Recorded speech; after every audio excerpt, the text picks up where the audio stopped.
لكم بالقرآن العظيم ونفعنا وإياكم بالآيات والذكر الحكيم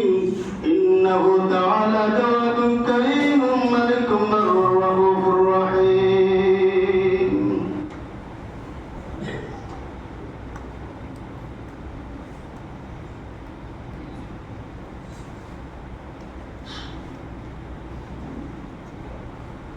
الحمد لله رب العالمين حمدا يوافي نعمه ويكافئ مزيدا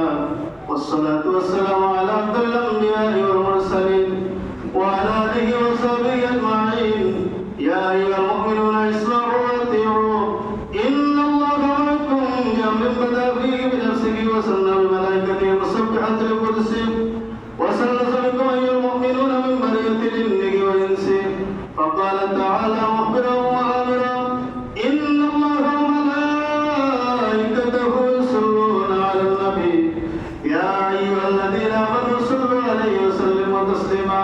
اللهم صل وسلم وبارك على سيدنا نبينا مولانا محمد وعلى آله وأصحابه وصل على المؤمنين والمؤمنات والمسلمين والمسلمات خصوصا على أفضل البشر بعد الأنبياء بالتحقيق خليفة رسول الله صلى الله عليه وسلم سيدنا أبي بكر الصديق وعلى الزاهد الأواب الناطق بالحق والصواب سيدنا عمر بن الخطاب